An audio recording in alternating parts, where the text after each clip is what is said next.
This video on force and pressure part 4 is brought to you by Sashi's Corner. Okay, so now let's get into the video.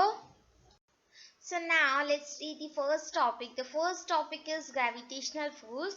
So in this means about gravitational force, I have two types of definitions. Yes, so I will explain both the definitions. So the one which you feel easier, you can learn them and you can understand that. But I will explain both one. So let's start the first definition. The first definition is gravitational force. So what is gravitational force? Sometimes you see when you throw up a ball, yes, it comes back to the earth. Have you ever thought that why is the ball coming back, why it doesn't go up? So this is the thought which came to Newton. Yes, so now we will learn about Newton later. Let's first study about gravitational force. So gravitational force is behind this reason. So the force with which earth pulls everything towards itself is called the gravitational force. So that ball you throw up, that is pulled towards the earth with the means which force, with the help of gravitational force. Okay, so now let me explain the second. The second is force exerted by earth's gravity on the object. Suppose if I have an apple, yes, so let's take an example as an apple. If I have an apple and there is a force exerting on that apple, and that force is exerted by the earth's gravity, so we can see the force exerted on that apple is called gravitational force. Okay, so gravitational force is mainly it is a force of attraction between particles of matter. So example, ball thrown up or returned back to the earth due to gravitational force, as I already said to understand gravitational force. Okay, so now let's come into the next topic. So as I already told about Isaac Newton. So Isaac Newton, he is the only guy who discovered gravitational force. So don't use the word invented. There is a great difference between invented and discovered. So he is the one who discovered the gravitational force. So I have already said that one day means he was sitting on an apple tree. Suddenly the apple came and hit his head. He thought that why is the apple came down, why didn't go up? So this led to his discovery of the gravitational force. Okay, so now let's come into the next topic. So now we are going to discuss about magnetic force. What is magnetic force? Magnetic force is actually very simple to understand. So okay, so it is very easy to understand. So the definition is also easy. The force with which the force which is exerted by magnets is called magnetic force. This is simple one. So here I have a magnet here. So if this magnet is exerting some force to attract some object, that force means the force applied by the force which is exerted by that magnet is called the magnetic force. Why? Because it is exerted by the magnet itself. Okay, so now let's learn more about magnetic force.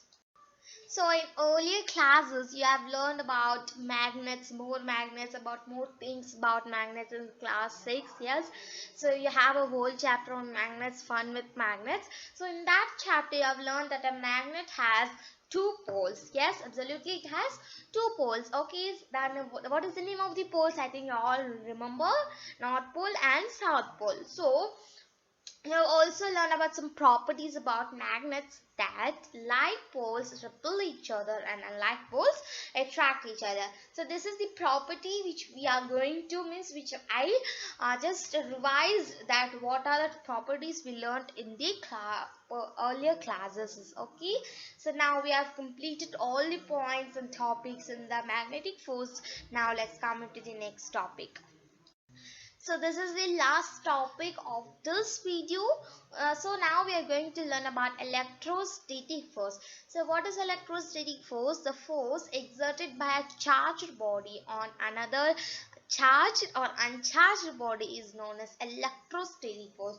So electrostatic force, it is a little bit difficult to understand, but when you understand it, it is very easy. So for this, you need a comb and some pieces of paper.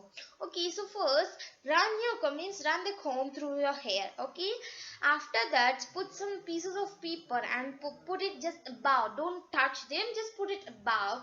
So you will notice that the paper sticks to the comb, as here you can see in the picture. Yes, why? Because there is electrostatic force, means acting between them. So when you run your comb in your hair, the comb gets charged. So and charged body attracts uncharged body, therefore it attracted the pieces of paper. Yes, so that force exerted by the charged body on another charged or uncharged body is known as electrostatic force. So the reason behind why the comb, means comb is attracting the pieces, because of the electrostatic force. So I think you all must have played with this electrostatic force. Yes, isn't that interesting? So now we will learn about more things, means just a few points left on electrostatic force. So now let's get into that. So now, I told you there were some points which were left on electrostatic force. That is nothing. We are just going to learn about the properties of the charges. So the properties of charges is similar to the properties of magnet. Okay, so like charges repel each other and unlike charges attract each other. So this was the same property in the magnets. Okay, so that's the end of the electrostatic force. So now let's revise what are the topics we discussed in this video. So we discussed about gravitational force, magnetic force and electrostatic force. So do you remember what is the link between this? What is the relationship between these things? So they all are types of non-contact force. Okay. So now we have learned about types of contact force in force and pressure part 3. So this is the force and pressure part 4. In this video we learned about the types of non-contact force. So thank you my dear friends. If you have understood clearly what are the topics I discussed in this video, like this video and share it with your friends. Okay, and subscribe my channel and press the bell icon too, so that you will get notification whenever I upload videos like this. Okay, so if you have any doubts, please mention in the comment section and I will definitely answer to your questions. Until this, bye.